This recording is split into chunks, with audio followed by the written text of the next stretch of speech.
au début, j'ai eu des grosses périodes de doute, comme normal. et j'osais pas en parler. Et à partir du moment où j'ai commencé à parler de ces doutes-là, j'ai vu qu'il y en avait d'autres qui avaient ce même cheminement-là.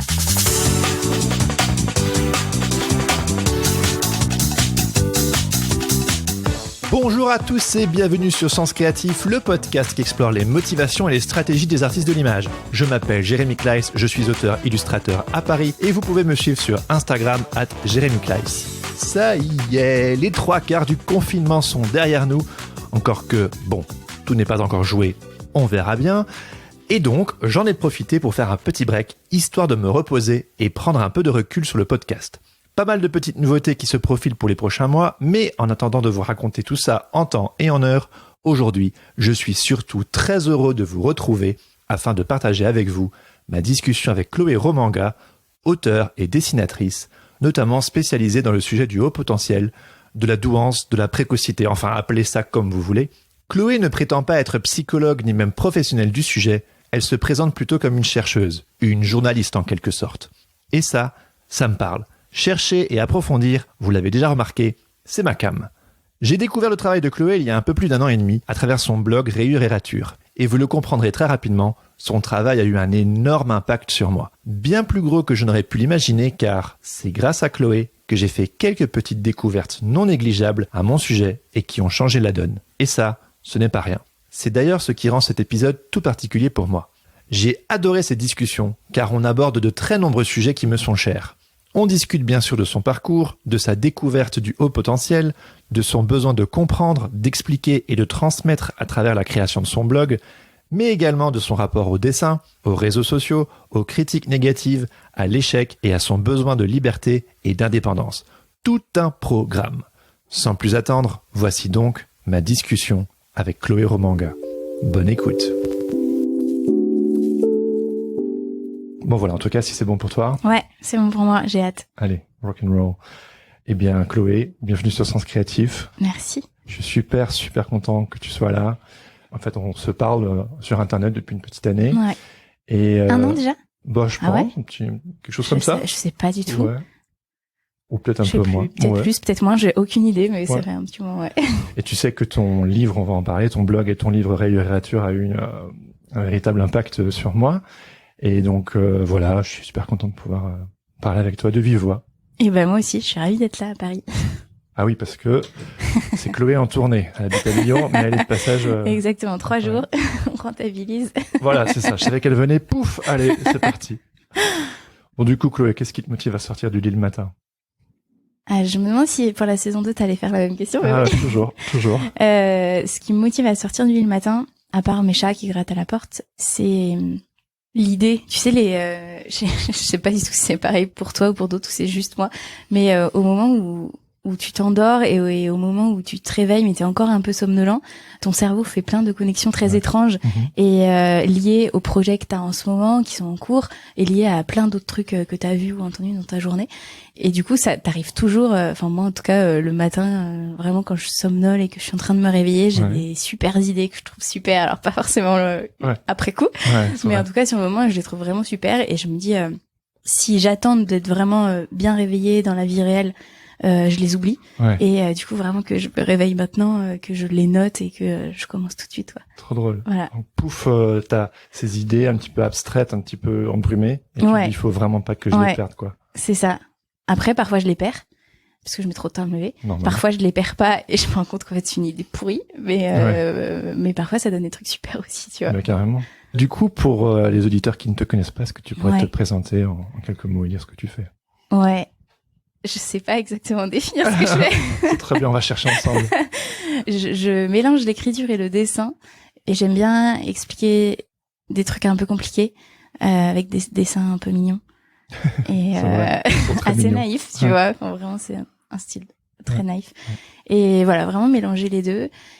Donc, je sais pas, auteur, dessinatrice, vulgarisatrice, un mélange de tout ça. Je me sens légitime dans aucun des trucs, mais un peu de tout, tu vois.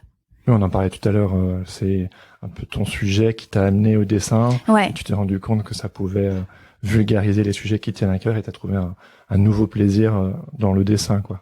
Oui, c'est ça. En fait, j'étais vraiment intéressée par un sujet. J'avais envie de sensibiliser là-dessus.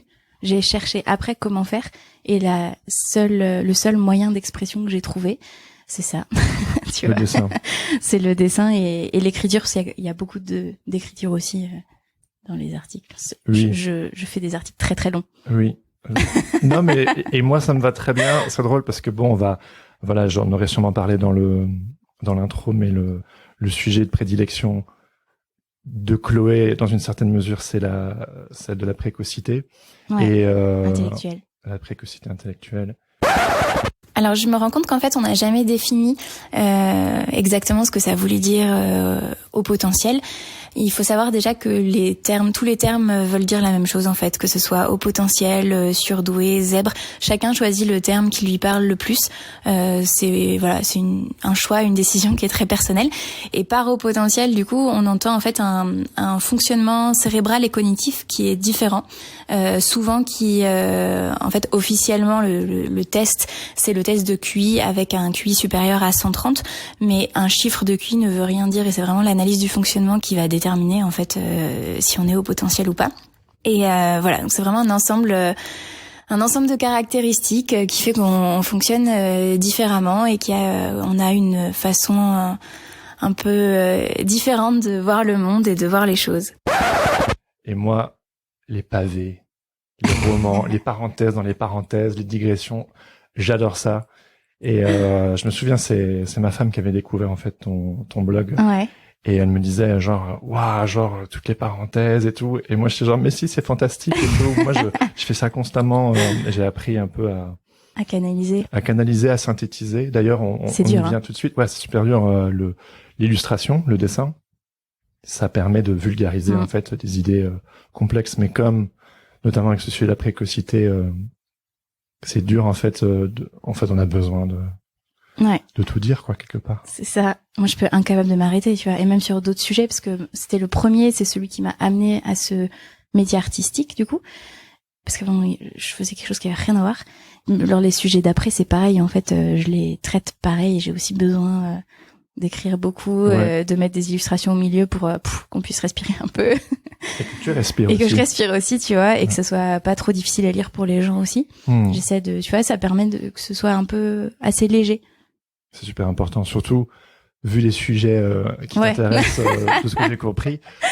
C'est un peu lourd. Ouais, ou du moins c'est perçu comme lourd, c'est pas si lourd que ça en fait. Non, c'est pas très lourd, mais c'est des sujets assez tabous, assez complexes et qui peuvent parfois être mal compris et tu peux facilement tomber dans le pathos aussi. Et ça j'aime pas, ni le pathos ni la colère, donc le dessin c'est pas mal pour ça, tu vois. c'est un bon état d'esprit, hein. C'est super important. Pour moi, c'est aussi quelque chose d'important, ouais. Du coup, est-ce que tu peux me parler un tout petit peu on va rentrer dans le steak, hein. Mais juste pour avoir un petit arrière-plan, est-ce que tu peux me parler un petit peu de ton parcours et de ton arrière-plan personnel jusqu'à découvrir cette précocité dont tu parles notamment dans... Ouais, tu veux dire mon parcours scolaire, professionnel, avant... un peu ce qui t'a... Tout est un peu lié, mais... Oui, alors, je sais que il y a ce danger d'être exhaustif, toi et moi. Et du coup, c'est genre... Pardon. Non, mais je suis tout à fait fautif, moi aussi. Non, mais c'est un petit peu, voilà... aujourd'hui, tu es auteur, illustratrice. Allez, disons ça. Utilisons les mots. Mais avant, tu faisais pas ça. Et qu'est-ce qui... Dans ton parcours, tu as découvert cette précocité que je partage aussi, voilà, je l'ai dit, et que j'ai découvert grâce à ton travail. Et comment, voilà, tu as découvert ça, comment, tu vois? Ouais, je l'ai découvert assez tardivement, parce que avant, on se posait peut-être moins de questions à notre époque. On dirait qu'on est vieux, mais non, mais j'ai 29 ans. 29, okay. Mais mine de rien, il y avait quand même beaucoup moins d'informations là-dessus quand moi j'étais à l'école. Ouais. Et en fait, j'ai eu un parcours scolaire assez classique et linéaire, hein, tu vois. Le plus dur, ça a toujours été l'orientation, parce que j'aimais un peu tout et je savais pas quoi décider, parce qu'en France c'est très cloisonné, tu sais, c'est littéraire ou scientifique, mais dès que tu veux un peu des deux, c'est compliqué. Et moi, j'aimais beaucoup le français, les langues étrangères, mais j'aimais beaucoup les maths aussi. Et il y avait rien pour mélanger les deux. Donc c'était compliqué. Du coup, je suis partie en cursus plutôt scientifique. Après, je sélectionnais mes études par rapport aux matières enseignées et pas du tout par rapport au métier que j'allais faire après. Du coup, je me suis retrouvée en prépa école de commerce, parce qu'il y avait des maths, des langues, voilà. Après, au bout d'un moment, forcément, tu arrives en école de commerce, là, tu sais plus trop ce que tu fais là. Et en fait, tout au long de ces études, je me suis toujours demandé un peu ce que je faisais là, tu vois. Où était ma place et pourquoi j'avais l'impression de jamais être à ma place, alors que les autres, ça avait pas l'air de les déranger ni de leur prendre trop la tête, tu vois. Ils étaient bien où ils étaient et puis ils vivaient leur vie. Et pas moi. Bah oui. Et donc j'ai cherché, j'ai testé un peu. Après, j'étais en école de commerce, donc je me suis aussi beaucoup demandé pourquoi je faisais ça, quel était le sens en fait de mes études, de mon métier, qu'est-ce que j'allais faire. Ouais. Et mais c'est ça. Sauf qu'en fait, à chaque fois, tu dois choisir littéraire ou scientifique. Et même en école, tu vois, c'était soit tu vas vers des métiers dans la communication, dans le marketing, un peu plus littéraire, où t'as de l'écriture, du graphisme aussi, même si c'est pas toi qui produis. Et soit la finance, où là t'as plus de maths. Et contre toute attente, je suis allée vers la finance, tu vois. C'est étonnant, vu ce que tu fais aujourd'hui, quoi. Ouais, c'est ça, c'est drôle, hein. Bon, pas la finance de marché, faut pas exagérer. La finance d'entreprise. Mais ouais, et puis, après, tu commences à travailler et tu te demandes pourquoi t'as choisi ça, mais en même temps, tes potes qui font marketing, communication, ça te plaît pas vraiment non plus. Ouais. Et puis, j'ai démissionné pas mal de fois. Okay. J'avais besoin, en fait, au bout de 6 mois, j'avais besoin de changer de travail, chaque fois. Donc, c'était un peu compliqué. Et quand tu commences dans le monde du travail, c'est pas bien vu. Et c'est là, tu vois, que je me suis posé la question et que je me suis dit, j'ai peut-être un problème. J'avais vraiment l'impression que c'était un problème, en fait, tu vois. Bien, ouais. Et j'en ai discuté avec un employeur qui a 2 enfants détectés précoces. D'accord. Et avec ma tante aussi. Et ça m'a un peu convaincue de passer les tests, qui sont des tests de QI selon l'échelle de Wechsler pour les auditeurs. On mettra des notes pour les petites précisions scientifiques. Et voilà. Et en fait, je m'attendais à rien du tout. Et j'ai eu plein d'infos sur comment je fonctionnais moi. Et pas, tu vois, pas un chiffre de QI et merci, au revoir. Juste plein d'infos sur mon fonctionnement et j'ai trouvé ça génial. Et en même temps, j'ai trouvé ça dommage de pas l'avoir su avant, en fait. T'avais quel âge? J'avais 25 ans. Ok. J'avais sauté une classe, mais j'étais un peu en avance. J'ai eu un parcours très droit. Du coup, à 25 ans, j'avais eu le temps de faire pas mal de métiers déjà. ouais, je comprends bien. Ouais. Et là, t'as la puce à l'oreille, tu fais ce test, et là, tu découvres tout un monde qui t'était probablement inconnu. Ouais. Bah ouais, puis en fait, vraiment, je découvre le fonctionnement cérébral, la sensibilité, toutes ces choses que j'avais tendance à cacher parce que j'avais peur. En plus, on m'a toujours dit en entreprise, fais attention, tu vas te faire marcher dessus, t'es trop sensible, t'es trop gentille. Et non, en fait, du coup, j'essayais de camoufler ça. Et aujourd'hui, c'est marrant hein, parce que je pense que si mon activité fonctionne, c'est grâce à ça, tu vois. Mais oui. Et ça, je trouve ça plutôt cool. Mais c'est au prix d'un cheminement, d'une quête de soi, de découverte, de redécouverte. Moi, comme je te l'ai déjà dit, quand j'ai découvert ton travail, c'était donc ton blog, hein, Réurérature. Ouais. Un peu comme toi, je viens pas d'un arrière-plan ou de notre temps. Tout ce qui était tous ces sujets-là, la psychologie ou le haut potentiel, zèbre et tous ces trucs-là, c'était un peu cliché, c'était cantonné un petit peu aux gens qui ont vraiment des problèmes et tout. Ou alors qui sont vraiment excellents. Ouais. Enfin, brillants. Oui, des génies, tu peux pas tester, quoi. C'est ça. C'est un peu les préjugés, quoi. Ouais, c'est ça. Et en fait, quand j'ai découvert ton boulot, les articles et tout, en fait, c'était un samedi matin. Et en fait, ma femme, elle lisait des articles. Et puis, elle en lit un premier, un deuxième, un troisième. Et en fait, c'était l'hallucination totale, tu vois. J'étais genre, mais en fait, c'est moi. C'est moi en fait, ce qui était perturbant, c'est que tu décrivais mon fonctionnement de manière presque intime.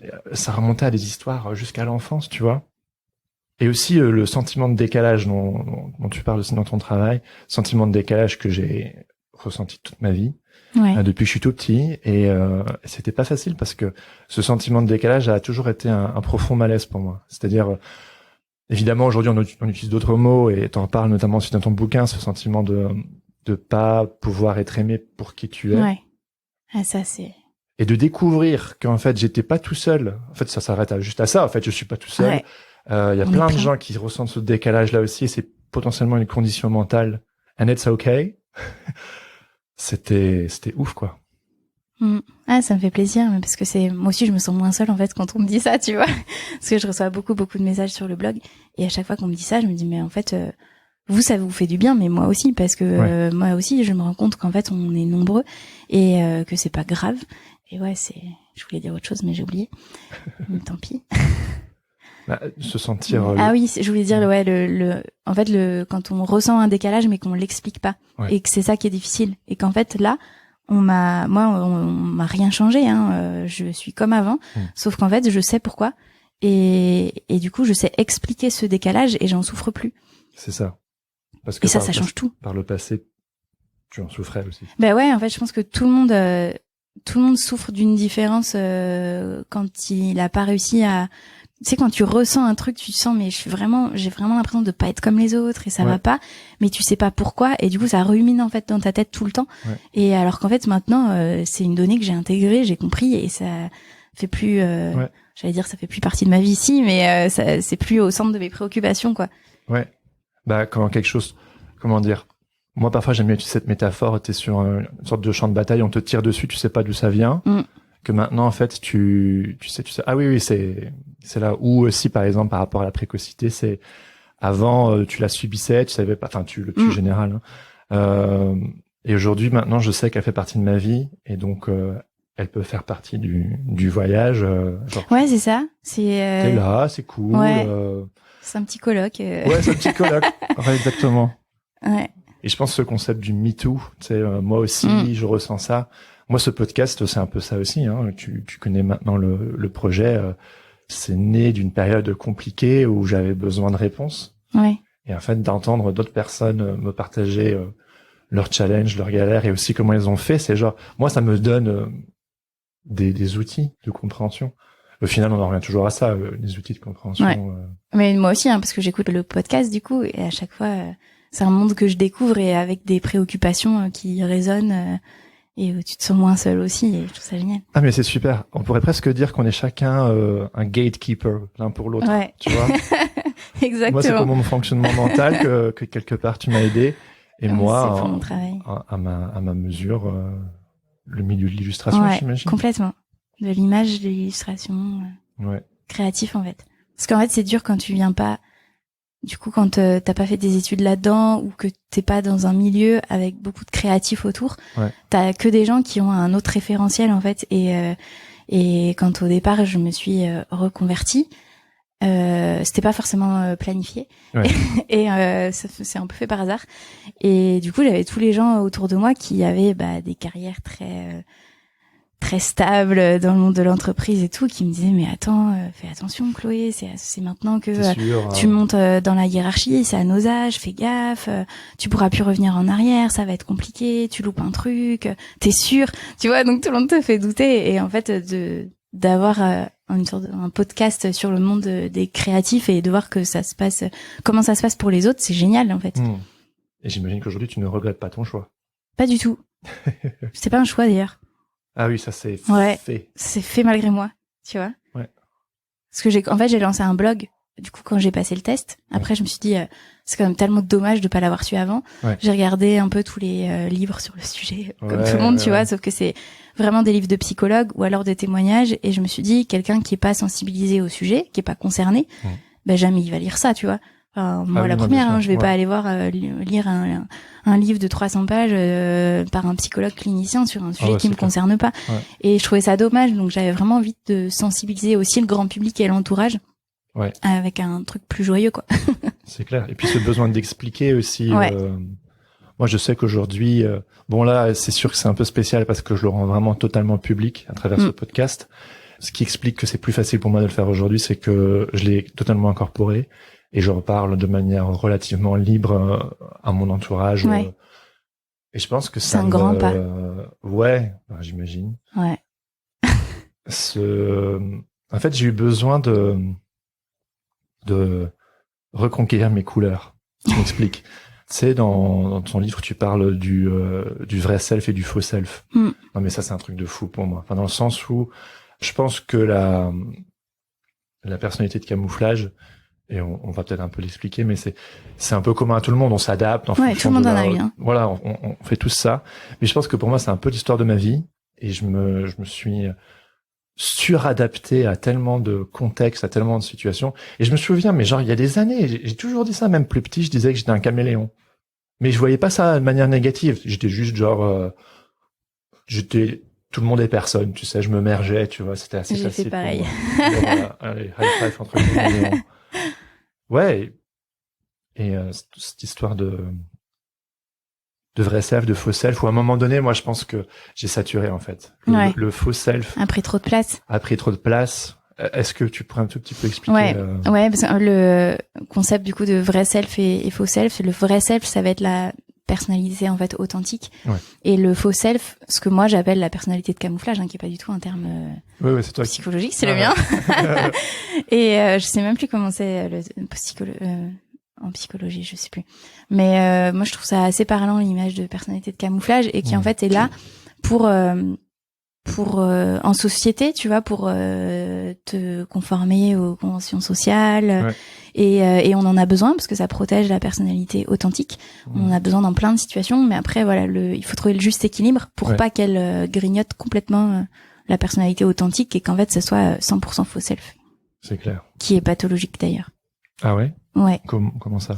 C'est j'avais discuté quand j'ai fait l'article là-dessus sur le blog, j'ai un psychologue qui a commenté et qui a ajouté des informations, ce que je trouve génial, tu vois, c'est vraiment Ah ouais, enfin c'est l'échange, le partage, ouais. on ajoute des connaissances, et qui m'avait expliqué que le faux self pouvait prendre plus de place que le vrai self, et dans ce cas il y a voilà un juste milieu à trouver. Mais quand le faux self a complètement absorbé la personnalité authentique, là c'est un vrai cas pathologique grave. Ça relève de la psychiatrie et il faut consulter. Ah oui, ok. Voilà. Donc quand on a tendance à dire moi j'ai l'impression d'avoir que mon faux self, non, en fait si on n'a pas de pathologie, il a pris de la place, mais on a quand même la personnalité authentique qui est là, le vrai self, et c'est possible de le faire ressortir. Ouais, moi j'ai toujours ressenti cette tension, c'est-à-dire je savais qui j'étais au fin fond de moi, mais c'était pas ce que je vivais vraiment en fait. Alors c'était un peu réservé à quelques amis privilégiés. Je me souviens, je disais souvent, mais en fait les gens me connaissent pas pour qui je suis vraiment en fait. C'était terrible comme sentiment, c'était terrible. Et est-ce que toi, tu savais qui tu étais vraiment? Bah, moi, j'ai toujours un petit peu associé au fait que j'étais un artiste, entre guillemets. C'est-à-dire, pour moi, cette identité d'artiste, je la porte depuis que je suis tout petit. Donc pour moi, ça n'a pas été, j'ai pas ce côté genre non, je suis pas un artiste, ou ce côté, j'avais plus l'impression que c'était un poids à porter plus que le sentiment d'imposture. Tu vois, c'était plus genre, je suis artiste malgré moi. Et du coup, c'est comme ça que je l'expliquais. J'expliquais ma différence à travers ça. J'ai toujours été beaucoup plus intéressé par tout ce qui était artistique, par tout ce qui était culturel, par tout ce qui était les questions existentielles, les grandes idées du monde, tu vois, ce genre de choses. Du coup, c'est comme ça que je l'expliquais, tu vois. Mais qui j'étais vraiment, je pense que t'as pas la grammaire et le vocabulaire quand t'es plus jeune pour articuler ça. Parce que t'es encore en train de l'articuler. Et tu l'articules de manière brinque-ballante parce que t'es embourbré dans cette histoire dans cette condition que t'ignores. Oui, c'est ça. Puis même maintenant, je trouve que c'est difficile. En fait, tu ressens assez facilement la tension en te disant, bon là, tu t'es complètement suradapté parce que tu te rends compte qu'il y a quelque chose qui va pas. Ouais. Mais après, de savoir qui tu es vraiment et oser montrer qui tu es vraiment, c'est difficile à définir aussi. Ouais. Moi, j'ai tendance à faire beaucoup de choses pour plaire aux gens. Ouais. Et du coup, parfois, tu te perds complètement, en fait. Et t'as l'impression que oui, c'est toi, et non, pas du tout. C'est ton toi adapté. Ouais, mais tu te rends pas forcément compte, tu vois. Tu sais qu'il y a quelque chose qui va pas, mais je trouve que c'est difficile de dire alors moi je sais que je suis comme ça et comme ça, et je vais oser m'affirmer et allez quoi. Surtout qu'on bouge, on change, donc on n'est pas, on reste pas les mêmes. Mais toi, est-ce que tu as eu ce moment où tu t'es dit maintenant ça suffit, genre j'en peux plus de cette suradaptation? Je sais pas. J'ai l'impression de me le dire tout le temps, mais de pas non plus réussir à... Si, après, de toute façon, quand j'ai changé de travail, c'était ça, hein. Même si ça s'est fait malgré moi, j'ai lancé le blog sur le sujet. Après, j'ai eu une période, en fait, où j'ai dû m'arrêter travailler pour d'autres raisons. Et je me suis dit, je vais m'occuper et je vais développer le blog, je vais me former en illustration parce que j'adore ça. Je vais faire pas mal de choses là-dedans, lancer des petits projets et tout. Et là, je me suis rendu compte que en fait, j'étais beaucoup plus heureuse et que avant, je m'adaptais et que là, j'osais être plus. Ouais. Par exemple, tu sais, tu me demandais si je me connaissais ou tout ça. Le podcast, par exemple, il y a ce côté vulnérable, dans le sens où en fait c'est sans filet. Et puis j'interviewe parfois des gens que je connais pas, comme par exemple toi, c'est la première fois que je te rencontre et tout. Il y a vraiment cette prise de risque là où l'écrit, pour les auditeurs. Donc j'ai fait 2 zines par le passé. C'était écrit, tu peux éditer autant que tu veux, tant que tu l'as pas partagé en fait. Et quand tu l'as partagé, tu peux même encore changer. Tu vois. Et moi, je sais que, par exemple, dans mon boulot d'illustrateur, en fait, c'est vraiment en parallèle. Il y a souvent cette question du style, c'est quoi mon style, tu vois. Mais en fait, pour moi, ça accompagne ton cheminement. Et par exemple, moi, de base, mon style, il était très propre, très vectoriel, tout était parfait, suradapté. On pourrait dire ça comme ça. Et en fait, au fur et à mesure du temps, je me suis humanisé. Je trouve ça presque triste de dire ça comme ça, parce que nous sommes humains par défaut. Et en fait, volontairement, je laisse des erreurs, je laisse place à mon humanité. J'ai besoin qu'elle transparaisse. Et je pense que je fais un gros travail de déconstruction de moi-même pour laisser transparaître la vraie personne que je suis. C'est pas évident. Non, c'est pas évident. Et le podcast, c'est purement ça, c'est... Ouais, voilà. Et il y a ce côté aussi un petit peu dans ma culture personnelle, un côté plus punk rock. Et en fait, j'essaie de Alors c'est drôle parce que parfois les gens sont un peu étonnés parce que voilà, on dirait pas, gros guillemets. Et pourtant, si vous saviez, tu vois. Et en fait, c'est ce sentiment de si vous saviez qui est terrible. Parce que moi, je le sais. Ouais, mais les autres non. Et après, on le sait dans le podcast. Ouais, je le parle. J'en parle. Moi, je le savais pas avant, et puis j'ai découvert dans le podcast parce que t'en parles un peu. Et c'est vrai que c'est purement une esthétique. Plein de choses, mais je trouve ça génial. Et je pense que je souhaite ça à tout le monde. Tu vois que épousez vos spécificités. Quelles qu'elles soient mentales, qu'elles soient idéologiques, qu'elles soient esthétiques, qu'elles soient dans votre humour, dans vos souffrances, dans vos blessures, dans vos découvertes. En fait, vous avez un puits inépuisable de ressources. Et on peut faire plein de choses avec et c'est... Ouais. Alors là, c'est terrible parce que mon cerveau va dans tous les sens. Je connais ça. En fait, j'ai découvert dernièrement que j'avais un besoin presque compulsif d'approbation. Ça m'a mené dans à faire volontairement des choses contre mon gré. Donc j'ai décidé je me retrouvais dans des situations pas possibles, quoi, où à un moment donné j'ai dit ça suffit. Ouais, mais c'est ce qui m'arrive en ce moment. C'est vrai? Ouais, on en a parlé un petit peu tout à l'heure, mais là depuis le mois de novembre, en fait, le blog donc était purement un loisir que je faisais sur mon temps libre, en plus de mon travail pas créatif. Et petit à petit, il a pris de l'ampleur. Moi, j'avais essayé de lancer d'autres projets, ça avait pas marché. Et en fait, c'est les lecteurs du blog qui m'ont encouragée à le sortir en livre, à poursuivre mon travail, qui m'ont vraiment soutenue, qui m'ont motivée à en faire mon métier, en fait. Et du coup, je me sens vraiment redevable aujourd'hui. Ça fait 1 an et demi que le livre est sorti et il fonctionne toujours aussi bien. Et en fait, aujourd'hui, je vis de ça. Je vis des ventes du livre, ce qui me permet de prendre le temps de travailler sur d'autres sujets pour les vulgariser, parce que ça, c'est du travail qui est pas payé, tu vois, toute la phase d'enquête, de recherche, même sur les réseaux sociaux, parce que je partage beaucoup mon travail sur Internet pour le développer, en fait, et en fait, cheminer avec les gens qui sont concernés par ce sujet. Parce que là, je fais la même chose sur les maladies invisibles, en fait, pas sur un autre compte. Et voilà. Et du coup, je me sens tellement redevable et j'ai l'impression que je leur dois quelque chose à tous ces gens qui m'ont porté, et la proximité avec les lecteurs, c'est ce qui me porte encore aujourd'hui. Sauf qu'en fait, j'ai tellement plongé pour satisfaire toutes leurs attentes, tous leurs besoins, que je me suis complètement perdue. Et en fait, là, j'ai des semaines entières où je fais des interventions en école sur ce sujet, des conférences sur ce sujet, alors que c'est pas mon métier et que je suis pas une experte de ce sujet-là. Et je vulgarise avec le dessin, mais en fait, là, on me demande autre chose et j'ai peur de dire non parce que j'ai peur qu'on m'aime plus et tu vois, c'est très compliqué. Donc en fait, j'ai fait ça plein temps et je me suis complètement oubliée. Plus du tout de créativité, plus d'idées pour me lever le matin, tu vois. Ouais. Et donc là, j'essaie de ralentir, de m'enfermer dans ma grotte. Donc j'ai refusé toutes les sollicitations qui sont purement sur ce sujet-là. Et je pense que je vais avoir besoin de changer de sujet aussi, tu vois. Ouais, tu vas dans une nouvelle saison. Ouais. J'ai 2020 et encore une année rayurirature. Et je termine ce sujet-là en 2020. Ah ouais, d'accord. Et je passe à autre chose. Bon, on a un peu l'exclu de la dernière année. En 2021, c'est fini, quoi. Alors c'est fini, le blog sera toujours là parce que on me dit beaucoup que c'est un phare, tu vois, et qu'en fait les gens tombent dessus au moment où ils en ont besoin. Et ce qui est lourd pour moi, c'est que j'ai beaucoup cheminé sur ce sujet-là, moi. Et du coup, quand j'ai écrit le blog puis le livre, j'étais à fond dedans.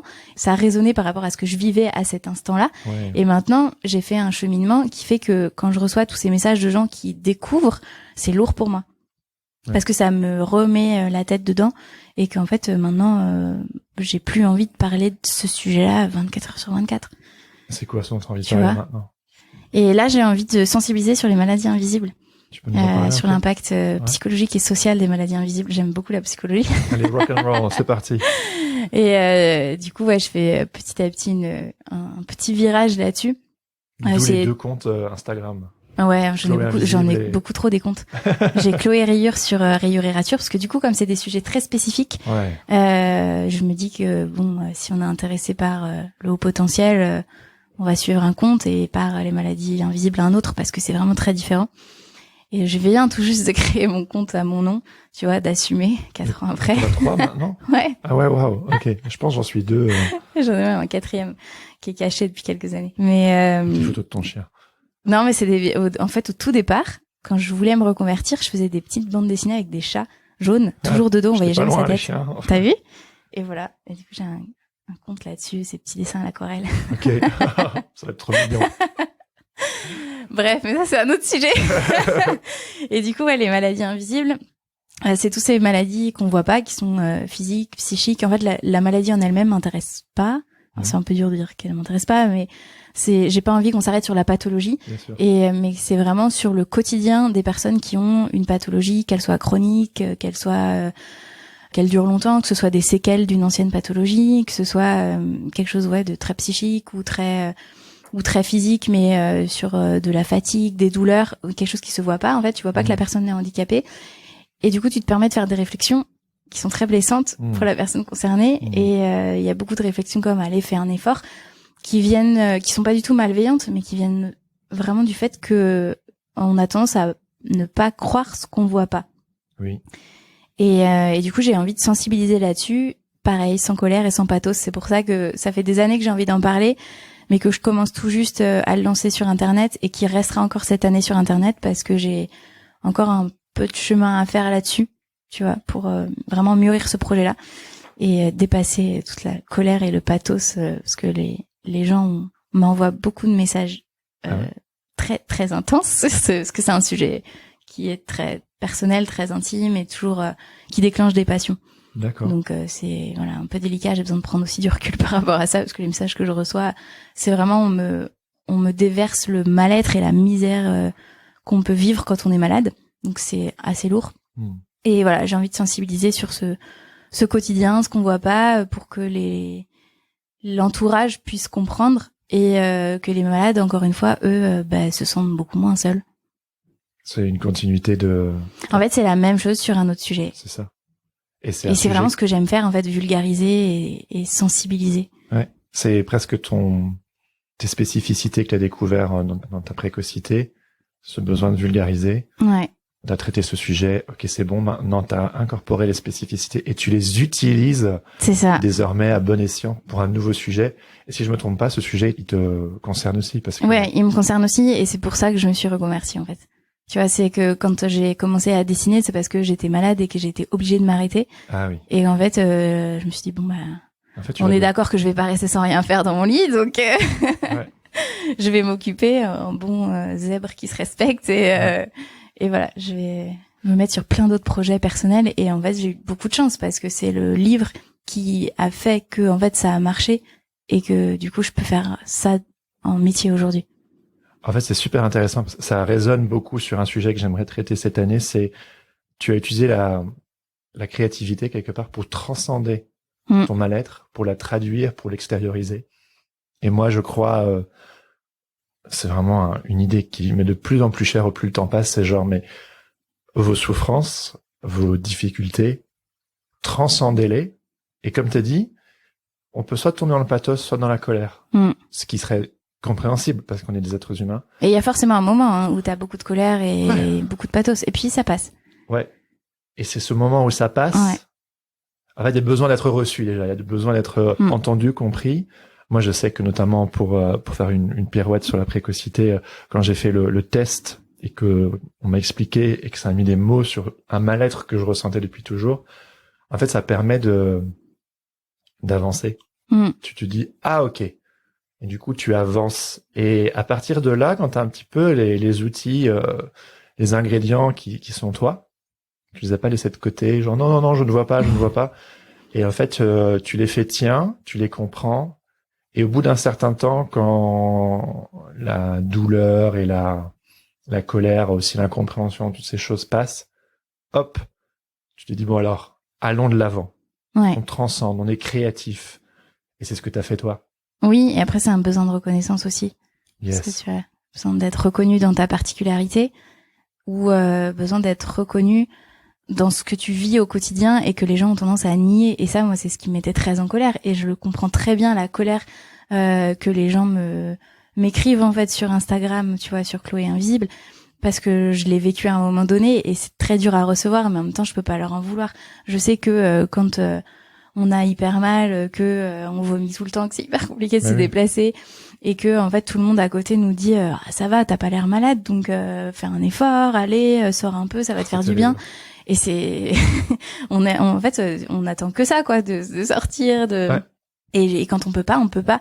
Et c'est vraiment, tu vois, le besoin de reconnaissance et partir aussi du principe que peut-être parce que je suis un peu idéaliste, mais vraiment partir du principe que si quelqu'un te dit quelque chose, c'est vrai.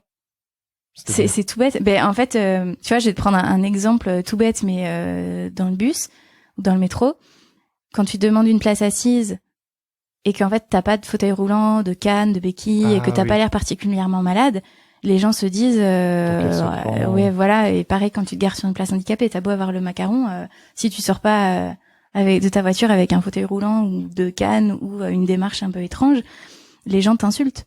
Parce que on part du principe qu'en fait tu fraudes, tu arnaques, et pas une seule fois on se dit mais en fait peut-être qu'elle a vraiment besoin de ça et que c'est pour ça qu'elle le fait tout simplement. Ouais. Et je comprends pas moi pourquoi les gens partent pas du principe que de base les gens sont honnêtes. Mais tu sais ce que tu décris là, moi le fait de passer ce test, je l'ai même pas fait pour moi. Je l'ai fait pour les autres pour avoir une sorte de et regarde, c'est vrai. Et c'est vrai. Tu vois, je suis pas fou. En fait, cette phrase, ça. Je suis pas fou. Mais en fait, le nombre de fois que dans une dispute ou quand j'étais plus jeune, j'étais genre, mais je suis pas fou. J'ai toute ma tête, en fait. Et où t'as l'impression, dû à ce décalage, justement, je fais toujours des flashbacks entre le futur et le présent, hein. On comprend, ça va. Ouais, voilà.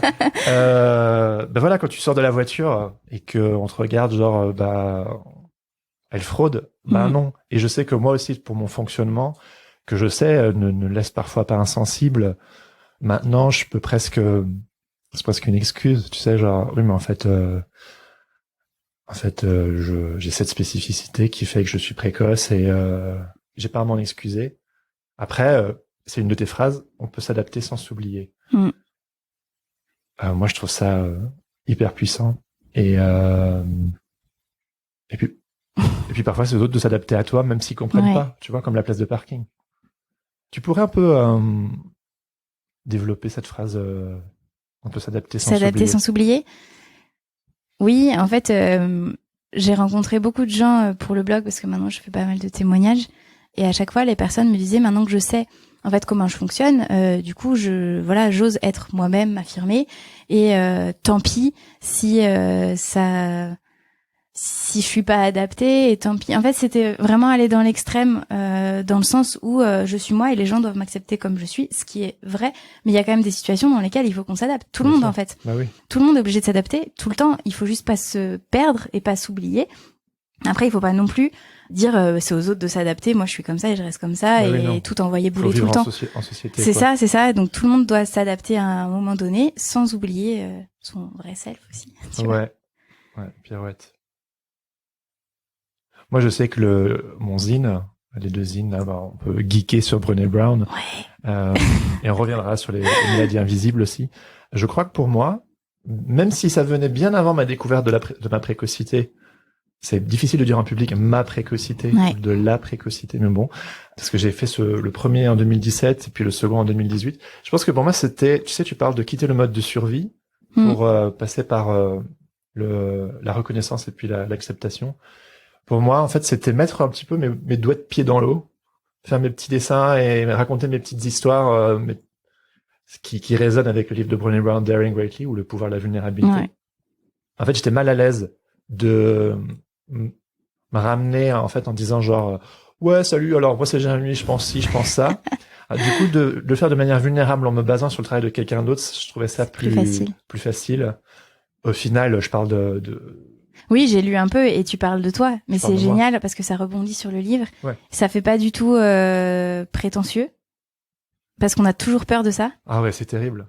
C'est pour ça que je te le dis, parce que je pense que t'as peur on a tous peur de ça. Et non, pas du tout, en fait, ça fait vraiment, tu racontes et c'est un juste mélange. Je fais ta publicité, t'as vu? Ouais. Un juste mélange entre le livre, ce qu'on apprend du livre et comment ça résonne dans ta vie à toi. Une sorte d'autobiographie. Je l'ai lu ce matin, en fait, sur Internet. Ah, ok. Sur le illustrationbookclub.com. Exactement.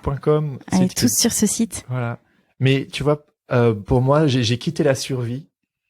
Tu vois, cette illustration, bon, les auditeurs voient pas, mais tu vois, c'est ma forme un petit peu bizarroïde, et puis c'est très bien, pas de problème. Soit. Et je suis un peu sorti de l'ombre. J'ai raconté des histoires parfois très personnelles, et je me suis rendu compte que, en fait, ça allait. Je pense que beaucoup de gens ont peur, pour partir du spécifique, moi, vers le plus générique, beaucoup de gens ont peur de partager leurs histoires, ou leurs souffrances, ou leur kiff, hein, si t'es fan, je sais pas moi, de bouffe brésilienne moléculaire des années 80, ben je sais pas, tu sais, genre vas-y à fond les ballons, quoi. Et on s'assume pas, tu sais, on n'ose pas, on a peur qu'on va être jugé ou qu'on va être pris pour quelqu'un pour qui il se prend, j'en sais rien, tu vois. Ouais. Et en fait, quand je me suis rendu compte que mon premier zine a été reçu, ça m'a permis de quitter ce mode de survie vers une première reconnaissance, quoi. Mais pas forcément la reconnaissance des autres, genre juste je suis reconnu, quoi. Et puis tu l'as fait aussi. Mais et t'as pris le risque. C'était vital, quoi. Tu vois, c'était vraiment la différence. Enfin, c'est vraiment la vulnérabilité, en fait. Ouais. Et le fait the courage to stand alone. Tu vois. Punaise.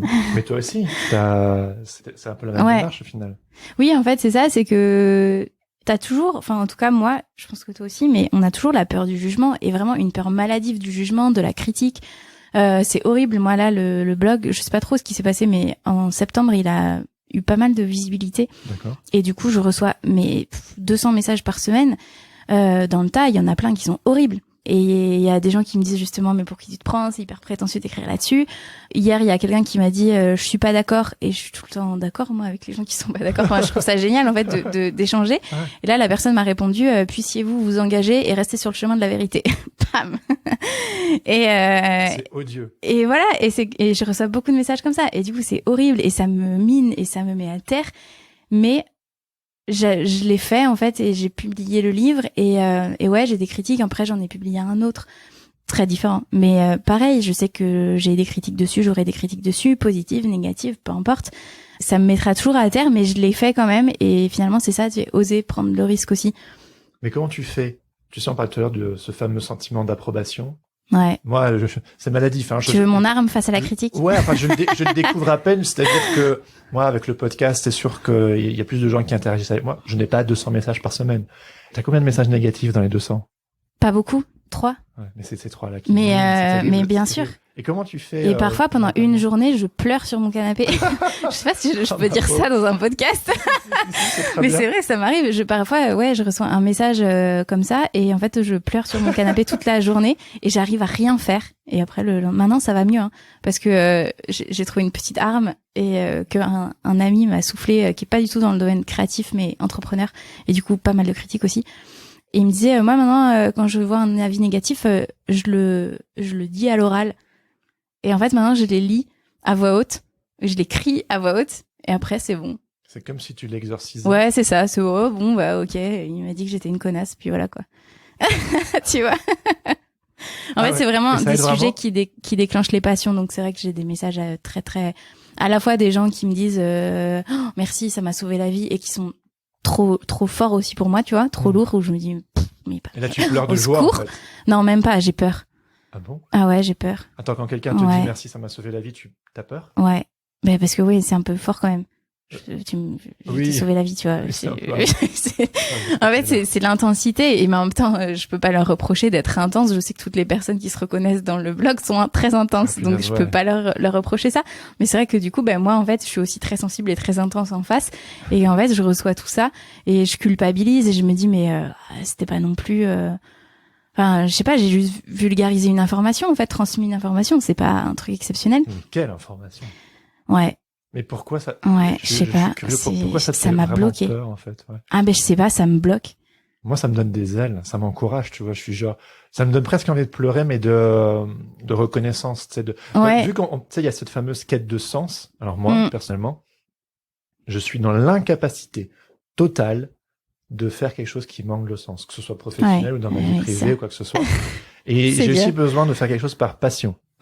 Et j'ai été, par le passé, j'étais graphiste pendant 1 an et demi en entreprise. Je me suis flétri. Je mourais à petit feu parce que, comme t'en parles sur le blog d'ailleurs, les 6 premiers mois, t'apprends plein de trucs, c'est génial. Et puis en fait, après, je me suis ennuyé. J'ai compris tout ce dont on m'attendait de moi. Il fallait pas que je sois créatif. Et en fait, c'est probablement une des périodes les plus sombres de ma vie. Je dirais même que quelque part, cet ennui professionnel a révélé cette précocité. Ouais. Ce qui est souvent le cas. Ouais, bref, c'est un autre sujet. Mais et en fait, je me suis pris ça de plein fouet. En fait, tous les aspects un peu obsessionnels, compulsifs, tous les vraiment handicapants. En fait, mon cerveau il s'ennuyait puissance 10 000, donc ça me fait bizarre d'en parler là de cette période-là. Mais tout ça pour dire que parfois les gens ils me disent aujourd'hui, waouh, c'est super, t'as de la chance, tu fais un truc que t'es passionné. Ah ça, moi j'aime pas quand on me dit j'ai de la chance. En fait, c'est la survie. En fait, vous comprenez pas. Là, Et beaucoup de travail aussi, hein. Et beaucoup de sacrifices quand même. Donc c'est vrai que moi ça m'énerve un peu quand on me dit ça. En fait, quand mes anciens collègues ou copains d'école de commerce me disent, ah toi t'as de la chance de vivre de tes dessins et de l'écriture. Attends, vous m'avez tous plombé quand je vous ai dit que je voulais faire ça, et maintenant j'ai de la chance. Non, ça m'énerve. T'es autrice de ta propre chance en fait.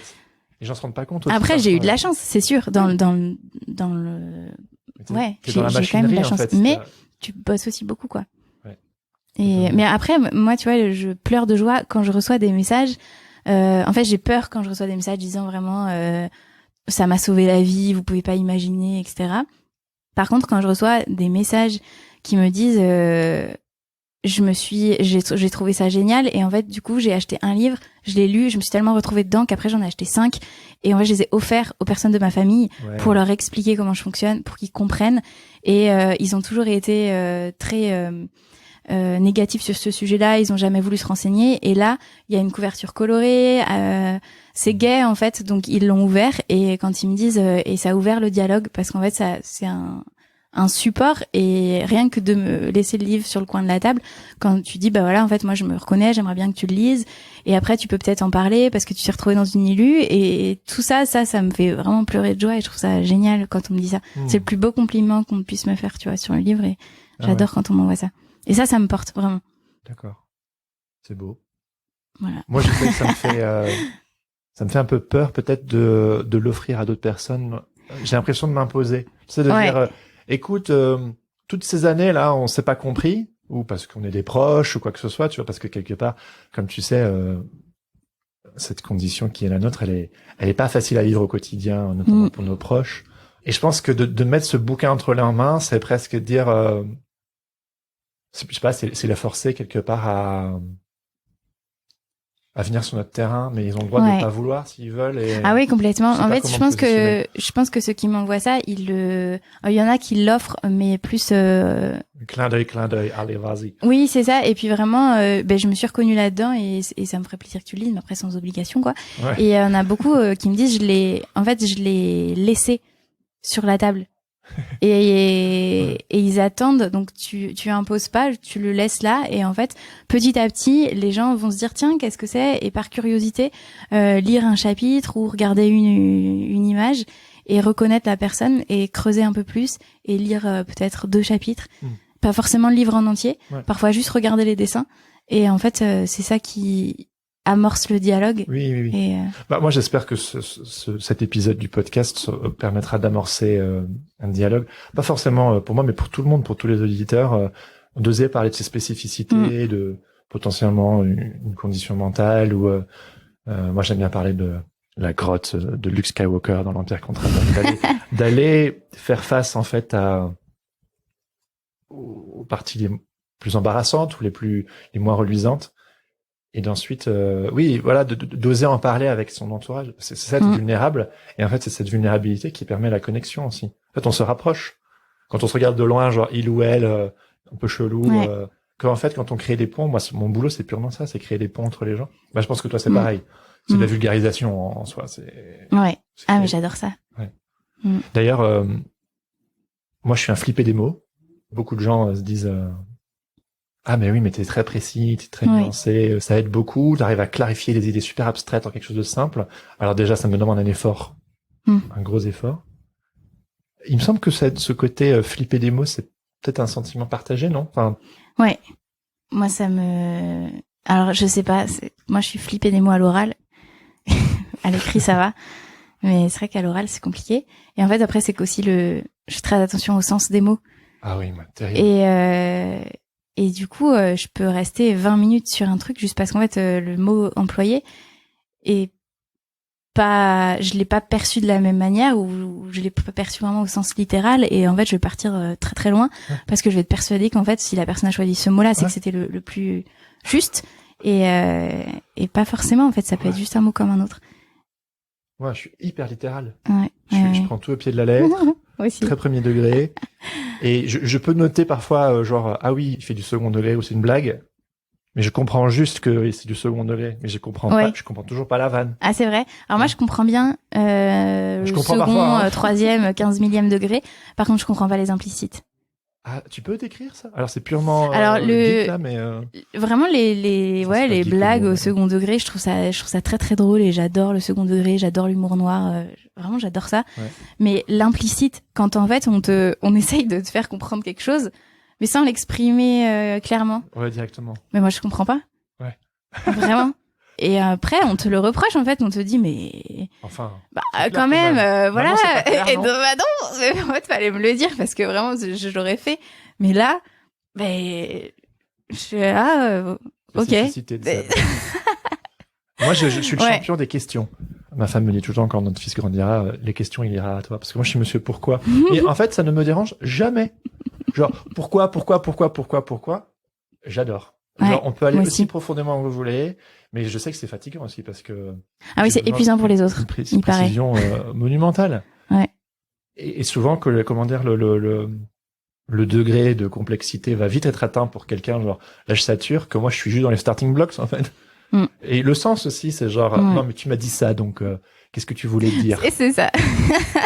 Et je voulais dire ça. Et, et je pense, tu vois, que l'illustration, pour moi, c'est une sorte d'échappatoire. Parce que je trouve que les mots sont hyper chargés.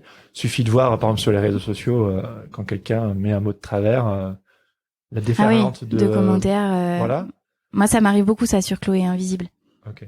Parce que c'est très spécifique parfois à chaque pathologie, et en fait, je sensibilise en général, mais je me base aussi sur les ressentis que j'ai. et sur des symptômes que j'ai, et parfois j'utilise un mot qui est pas forcément le bon Absolument, ouais. pour d'autres, et d'autres vont pas se retrouver dedans. Et en fait, là, j'ai beaucoup de commentaires. Oui, enfin bon, c'est quand même un peu. Et ouais. Je t'explique en fait le vrai terme. Non. Non, mais c'est que ça parle différemment chez chaque personne, et donc ça, c'est un peu compliqué. C'est pour ça que je le fais vivre sur les réseaux sociaux pour l'instant, parce que j'ai pas encore trouvé exactement le bon ton. Ouais. Bah, toi et moi, je dirais que quelque part, j'aime bien cette métaphore du stand-up. C'est-à-dire, t'es sur scène, sur les réseaux sociaux, par exemple, sur ton blog ou moi sur le podcast. Et en fait, on teste, pour utiliser la métaphore, des vannes en public. Ouais. On voit si ça marche. C'est complètement ou pas. ça. Et ensuite, on corrige derrière. On se dit, ah non, mais ça, en fait, ça n'a pas marché. Ouais. J'ai pas utilisé la bonne tonalité. J'ai pas utilisé le bon terme. Je corrige derrière. Ah là, le public rigole. Même si nous, notre but, c'est pas forcément. Après, c'est ça. Après, il faut faire attention. Ça m'est arrivé à un moment donné où je recevais pas mal de critiques sur le blog, mais j'avais l'impression d'en recevoir plus parce que j'avais plus de messages, en fait. Et du coup, je me disais, mais peut-être que je fais n'importe quoi, qu'effectivement, c'est pas bien, je vais faire différemment pour éviter la critique. Et tu vois, on en reparlera peut-être, mais la différence entre le perfectionnisme et la recherche d'exigence, toujours de notre amie Madame Brown, tu vois. Et en fait, pour éviter toute critique, j'essayais de faire un article le plus parfait possible. Et en fait, j'ai des gens, des lecteurs qui me suivent depuis super longtemps, depuis le début, et qui m'ont envoyé des messages en me disant écoute, ton dernier article il est bien, mais ça se voit trop que t'essayes de satisfaire tout le monde, et il est pas spontané. C'est impossible. Et juste, mais merci pour ce message en fait, parce que effectivement, à trop vouloir adapter tes vannes au public, en gros, c'est plus drôle. C'est plus drôle. C'est plus ton humour à toi en fait. Ouais, c'est ça. Et voilà, donc c'est trouver le juste milieu en fait. Oui, exister, à la fois, et on est dans les gens. Ouais, exactement. Audience. Mais quelque part, on peut servir notre audience en étant pleinement nous-mêmes. C'est ça, parce que ce qu'ils aiment, c'est la spontanéité, et c'est aussi ça qui fait que ça fonctionne. Quand au début, j'ai eu des grosses périodes de doute, comme normal. et j'osais pas en parler, donc je n'en parlais jamais sur le blog. Je postais plus rien pendant 3 mois. Et j'avais plein de messages disant ça va, t'es morte, parce qu'ils savaient que j'étais malade, alors ils s'inquiétaient de ma santé plus. Ils disaient en fait ça va, c'est juste que je doute. Et à partir du moment où j'ai commencé à parler de ces doutes-là, j'ai vu qu'il y en avait d'autres qui avaient ce même cheminement-là. Et tu vois, sur le sujet du haut potentiel, où je racontais qu'hier j'avais une interview, et en fait en milieu de l'interview, je me suis rendu compte que j'avais plus du tout envie de répondre à ces questions. C'est intéressant, c'est une petite épiphanie en live quoi. Ouais, et en fait je me suis dit ce sujet, j'ai l'impression d'avoir fait le tour et d'en avoir tellement parlé que moi je suis passée à autre chose. Les gens qui le découvrent non, et je suis en décalage avec eux, et je me sens imposteur à nouveau. Et en fait, j'ai discuté, j'en ai fait part aussi dans un article de blog, et j'ai d'autres personnes qui sont elles plutôt des psychologues et qui ont beaucoup écrit sur ce sujet et qui m'ont dit mais moi aussi. Et en fait, quand tu regardes leur travail, c'est vrai que pendant 5 ans, elles ont publié des livres là-dessus, elles ont fait des conférences sensibilisées, et ensuite elles ont ressenti le besoin de passer à autre chose. Et tu vois, je me sentais vraiment seule et pas normal de devoir encore passer à un autre sujet. Ouais, non. Et non, en fait, c'est commun, c'est normal. Au bout d'un moment, tu satures du... Tu ne trahis pas ton public. Non. Tu changes. Mais tu sais, il y a entre guillemets, c'est comme les groupes de musique. Tu sais, il y a les groupes de musique, on veut que d'album en album, ils fassent toujours la même chose. Ouais. Et s'ils font quelque chose d'autre, on les boude. Ouais. Alors qu'en réalité, mais ils ont besoin d'exister. Oui. Moi, certains de mes groupes préférés, je les aime d'autant plus parce que je vois que quelque part, ils se permettent de changer, d'évoluer, autant sur le fond que sur la forme. Et moi, ce qui me passionne, c'est une spécificité, je crois, c'est la recherche plus que le résultat, en fait. Ouais, c'est ça. Et de les voir un petit peu tâtonner, chercher et tout, ça me fait trop kiffer. Que genre, filez-moi un album aussi bon que le précédent, faites toujours la même chose. Ce n'est pas intéressant, du moins pour moi. C'est pas intéressant. Ça. Et je pense qu'on est obligé, on a l'autorisation, surtout que toi, c'est bon, t'as donné. Enfin, je veux dire, t'as fait quand même pas mal d'années sur ce sujet, t'as donné ta personne, plein de choses bénévoles, enfin, plein de choses, voilà. À un moment donné, screw it, tu vois. Ouais. Genre, et puis surtout, je suis pas une professionnelle de la douance, du haut potentiel. Et ça me gêne aujourd'hui d'être considérée comme ça, parce que là, dans les 200 messages, il y a la moitié, c'est des gens qui me demandent des conseils, et je suis pas formée pour ça. Et il y en a même, tu vois, la semaine dernière, qui m'a demandé si je pouvais aller déjeuner chez eux un dimanche midi, parce qu'ils ont 2 enfants précoces, et ils voudraient que je puisse les aider, discuter avec eux. Et en fait, non, je suis pas psychologue, et je peux pas. Voilà, c'est ça. te protéger. Et comme je me sens redevable, c'est compliqué. Mais là, j'y arrive parce que je me suis vraiment trop perdue. Et c'est un projet qui me passionne. J'ai beaucoup donné et je vais encore beaucoup donner cette année. Mais j'ai plus envie, maintenant que j'en ai fait mon métier, de l'écriture, de l'illustration et de la recherche aussi, parce que c'est un peu journalistique. C'est un peu reportage, tu vois, des enquêtes très longues dans des associations de patients, là, pour l'autre sujet. Et ensuite vulgariser. Et j'aime beaucoup ça et j'ai plus envie maintenant d'être considérée comme ça, comme artiste, plus que comme spécialiste du haut potentiel, tu vois, blogueuse du haut potentiel. Et c'est compliqué. Ouais. C'est parce que auteur, tu sais, Oui. auteur, c'est pas spécialiste. Auteur, Non. c'est juste, tu développes une voix C'est ça. d'auteur sur un certain sujet ou sur certains sujets avec S. Ouais. Parce que ce que tu fais, là, en t'écoutant, je me rends compte que, enfin, c'est déjà quelque chose auquel je pensais, mais c'est un peu, à terme, quelque chose que j'aimerais faire. Tu sais, pouvoir Vas-y. approfondir mes sujets et être payé pour. Ouais. Mais je dirais que ce podcast, c'est notamment, c'est presque les prémices de ça. C'est-à-dire, quelle est l'équation économique, Ouais. Ah bah oui, parce que ça financière, rentre forcément en compte. humaine, artistique, pour réussir cet équilibre. Je pense que beaucoup de gens recherchent ça au final. Et comment ça fonctionne? Le truc, c'est que c'est pas un claquement de doigts. Ouais. Ça prend du temps, des erreurs, on se vaut, Ouais. on recommence. Ouais. Et ça me fait rêver, ce que tu fais. Enfin, je veux dire, dans le sens, Ouais. Ben là, tu vois. vis de quelque chose qui te passionne. C'est ça. C'est ouf. Et c'est génial. Et là, j'ai quand même aussi eu de la chance, en fait. J'ai beaucoup travaillé, mais j'ai eu de la chance aussi. Et en fait, tu vois, le blog, je l'ai lancé et pendant 2 ans et demi, j'ai travaillé bénévolement dessus. Bah oui. Parce que c'est un blog. Tu vois, donc j'ai toujours refusé de sponsoriser quoi que ce soit. Il y a aucune publicité sur le blog. Là-dessus, je suis très... Ouais, bien sûr. Ouais. Voilà. Ça fait partie de tes valeurs. Ah ouais, je supporte pas qu'il y ait un pop-up de chaussures de sport là qui est au milieu de ton article. Donc j'ai vraiment toujours voulu que ce soit gratuit, qu'il y ait aucune publicité, rien du tout. Donc je faisais ça sur mon temps libre, je faisais mes recherches et je travaillais à côté pour payer mes factures. Et en fait, Un boulot maintenant, alimentaire, donc. bah j'avais mon travail en entreprise et après je faisais des contrats. J'avais vraiment, je faisais des contrats freelance du coup quand j'étais malade en fait. Ouais. Et comme ça je pouvais travailler de mon lit. J'ai fait des contrats dans la traduction, j'ai fait des contrats dans le marketing, la stratégie d'entreprise. Okay. Enfin vraiment dans tout ce que je pouvais trouver, tu vois. Dans l'illustration aussi, là je me disais mais pourquoi vous me demandez à moi, je suis pas pro, c'est horrible. Et en fait j'ai pas aimé ça. Okay. J'ai pas trop aimé les commandes. Et bref, donc je prenais vraiment tous les contrats que je pouvais pour payer mes factures et voir ce que je pouvais faire aussi, puis tester des trucs. Et le blog se développait et à un moment donné, j'ai dû faire le choix de faire un livre, sauf que j'ai voulu le faire en auto-édition parce que je suis très attachée à l'indépendance. Donc. Et ça, c'était, je pense, le meilleur choix que j'ai fait parce que c'est ce qui fait qu'aujourd'hui, je peux en vivre. Tu gagnes ta vie que avec le bouquin. Ouais. Ouais. Des royalties, des ventes. Alors c'est pas des royalties du coup parce qu'en fait c'est moi l'éditeur. Oui, donc par contre ouais, j'ai fait un Kickstarter pour le premier tirage. Ouais. Enfin Ulule c'était. Donc j'ai imprimé 2000 livres et après je refais les tirages avec les ventes, enfin le bénéfice des ventes. Et sauf qu'en fait je gère tout. Donc c'est-à-dire que je gère la distribution, la diffusion, la production, j'ai le local, donc tous les jours je prépare les commandes. Là, j'ai une personne qui vient m'aider 2 fois par semaine pour préparer les commandes parce que je m'en sors plus. Il y a le suivi client, la facturation. Donc en fait, il y a c'est pas que auteur et dessinatrice et je mène ma journée comme je veux. En fait, ouais, c'est ça. Là-dessus, l'école de commerce me sert, tu vois. Enfin, ah oui, exactement. Ah oui, heureusement que j'ai fait ça parce que oui, je fais les relations presse, les communiqués de presse.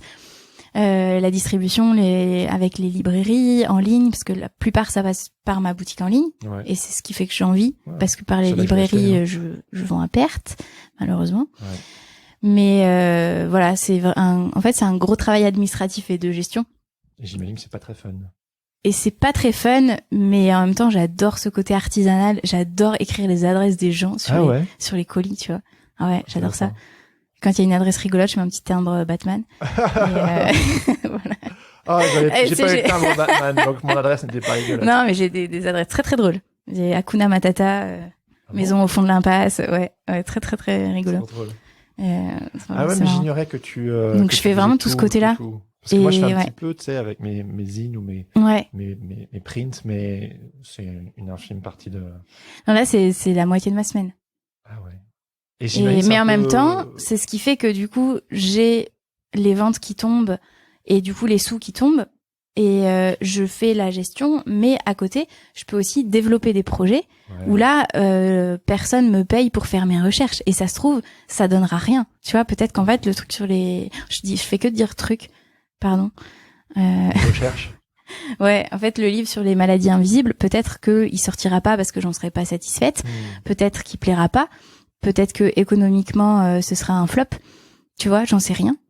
En quelque sorte, on pourrait presque dire tu fais un peu comme Brené Brown dans le sens où elle est c'est sociologue le Elle terme est chercheuse, ouais, en sociologie, je crois. Parce Ouais. que moi ça me fascine Sciences aussi. sociales. Je suis fasciné Ah, moi par aussi. l'être humain. Ah ouais. Et moi je sais que mon truc notamment c'est la communication. C'est quelque chose qui m'obsède presque. Et en fait dans mon travail, même quand on observe mes illustrations, il y a quasi toujours une présence humaine. Ça ne m'intéresse strictement pas de dessiner des chats, des bâtiments, des bateaux, enfin j'en sais rien, tu vois. Moi il faut qu'il y ait une présence humaine. Bref, tout ça pour dire que l'être humain me fascine. Et si je pouvais, en tant que artiste, en tant qu'auteur, en tant que podcasteur, c'est ce qu'on fait là quelque part, l'étude des humains que j'interviewe. Ouais. C'est Mais si, bizarre de c'est dire ça. comme ça. Non, c'est ça. Ouais, et c'est un peu ce que tu fais au final. Ouais. Bah en fait, c'est pour ça que j'ai du mal à le définir. C'est que je me sens pas vraiment auteur, dessinatrice. Encore moins illustratrice, parce que dans ma tête, illustratrice, c'est vraiment dessiner pour la communication, la publicité. Et ça, c'est vrai que je fais pas. Je fais des livres, j'illustre des livres pour d'autres gens.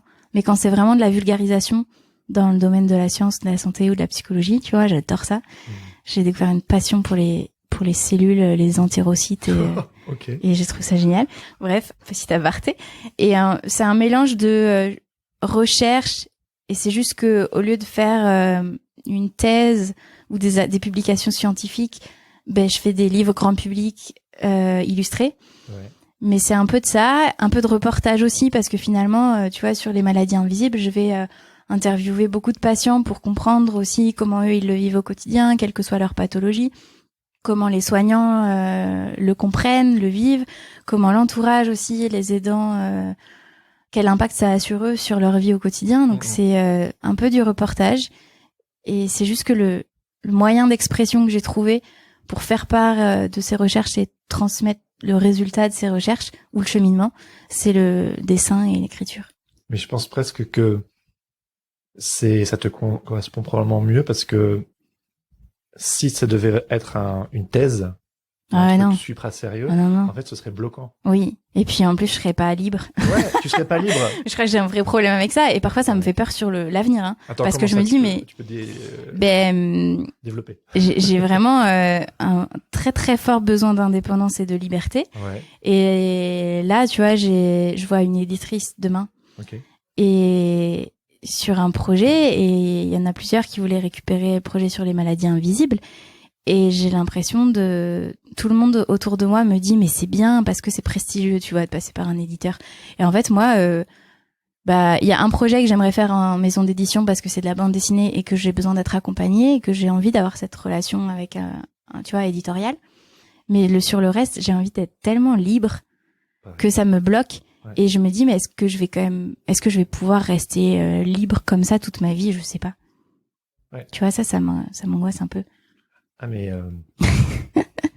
moi j'ai ce besoin intrinsèque de liberté aussi, c'est pour ça que je suis freelance, c'est pour ça que quand je me suis lancé en 2013 en total autodidacte, je ne conseille pas ça à tout le monde dans le sens où je dis souvent si vous voulez faire par exemple prenons illustrateur et que vous avez un job à plein temps, peut-être que vous pouvez y aller petit à petit, vous mettre à mi-temps, enfin tu sais équilibrer le truc, mais moi en fait, j'ai ce besoin d'entièreté totale, de liberté totale. Je préfère en fait me vautrer tout seul dans mon coin et réapprendre et monter petit à petit et apprendre que la sécurité presque c'est un danger pour moi en fait. J'ai besoin.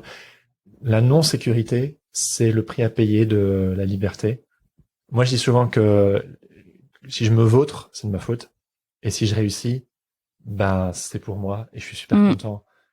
Mais ça, c'est un bon état d'esprit. C'est responsabilisant, en fait. Ouais. Parce que si c'est de ta faute, ben, tu corriges, hein. C'est comme la fameuse phrase, là, que t'as mis en préambule, là, Nelson Mandela. C'est quoi, je ne perds jamais. Soit j'apprends, soit je gagne, soit j'apprends. C'est ça. Et si je réussis quelque chose, mais en fait, ça me rend tellement reconnaissant et presque ému, parce que je sais le travail que j'ai mis derrière pour y arriver. Mais bon, tout ça pour dire, besoin de liberté. Très très fort. Et C'est terrible. Ouais. C'est pas pour tout le monde, je crois. non, tu vois là, j'ai une chronique mensuelle dans un magazine qui sort aujourd'hui, je crois, qui est tout nouveau sur les D'accord. entrepreneurs. Du coup, bon, je sais pas, ça dépendra de la vie du magazine. Hein. Peut-être j'en ferai que 2, peut-être j'en ferai 20, j'en sais rien. Mais je suis très excitée de le faire. J'ai hâte et à chaque fois, je suis super, vraiment très enthousiaste à l'idée de faire ces chroniques. J'ai plein d'idées et tout. Et puis en même temps, le fait de savoir que je dois en rendre une par mois, Ouais. et ben ça me bloque un peu. Ah ouais? Ouais. Mais c'est la contrainte. Je sais pas, Qui permet d'être créatif, quoi. Ouais, je sais pas. Ah, moi, ça m'aide. Tu vois, par exemple, je Ouais. pense beaucoup pour la presse. Et la presse, Ah oui, c'est des deadlines très super serrés. courts. Alors moi, ça me... Ouais, Quick, pas moi. Tu vois, j'ai besoin d'aller vite et tout. Et moi, si j'ai des sortes de deadlines infinies, je suis tétanisé. Je m'ennuie. Je suis genre... Toi, c'est le contraire. Ouais, je crois. Un peu. J'ai du mal à définir ça. Parce qu'en même temps, je vais laisser traîner si j'ai pas trop de deadline. Et puis en même temps, j'y arrive, tu vois, quand on me dit fais un truc pour après-demain, j'y arrive. Ouais. Mais ouais, ça me... Est-ce que tu pourrais me parler de ton rapport à l'échec? Parce que je pense que c'est un sujet Aïe. qui intéresse tout le monde. Enfin, tu sais, parce que voilà, on parle un peu de ces sujets qui nous concernent, mais au final, accepter ses spécificités, la peur de l'échec, oser, toutes ces choses, c'est partagé par tout le monde. Du coup, ouais, toi. C'est compliqué. J'ai encore beaucoup de mal. Alors, en fait, je sais la théorie, tu vois, et puis je suis la première à faire un article sur la peur de l'échec. Pareil, j'ai fait un livre sur l'auto-édition et il y a toute une partie psychologie dedans, évidemment, sur justement le rapport à l'échec, la différence entre un échec commercial d'un livre, parce que ça peut arriver, et le fait de toi être un raté, tu vois. Et ouais, c'est pas pareil. Ben non, sauf qu'en fait, moi, je l'explique aux gens, mais je suis incapable de me l'appliquer à moi-même. Donc, j'ai encore un peu de mal. C'est vrai que quand il y a quelque chose qui marche pas, ou j'ai très très peur de l'échec, et souvent, je vais avoir tendance à arrêter de faire, à arrêter un projet juste par peur, en fait, de le rater. Et c'est pas bien. Ne faites pas ça. Mais je progresse, mais c'est vrai que je suis pas du tout encore passée à l'étape de... oh, c'est pas grave, je vais rebondir, tout va bien, non. Mais tu serais la première à dire que les succès sont bâtis sur des échecs. Bien sûr. J'ai une super illustration là-dessus. Il y a, c'est une petite fille, en fait, qui veut voir par-dessus un mur, en fait, qui veut passer par-dessus un mur, et en fait, il y a un parpaing avec marqué échec numéro 1, échec numéro 2, enfin, plein de parpaings. Et comme elle est petite, bah, du coup, elle grimpe sur tous les parpaings pour réussir à passer le mur. C'est ça, voilà. En fait, comment passer par au-dessus du parpaing? Ce podcast, c'est notamment ça. C'est, tu vois, mon but avec ce podcast, c'est pas que qu'on raconte nos réussites. C'est juste le résultat, ça. Mais je pense que ce qui passionne les gens dans n'importe quel domaine de la vie, parler des échecs. On a tous des échecs, on a tous des murs en face de nous. Quelle est l'échelle qui nous permettra de passer par-dessus? Et quand on déconstruit ça, c'est presque un objet de fascination, mais tout le monde n'ose pas. Enfin, ça fait peur. C'est difficile, ouais. Ça fait peur, c'est difficile. Ouais. Mais tu vois, oui, en fait, je suis au courant et maintenant, et je sais que j'ai dépassé plein d'échecs et que vraiment c'est grâce aux échecs que j'ai eus que j'en suis là aujourd'hui.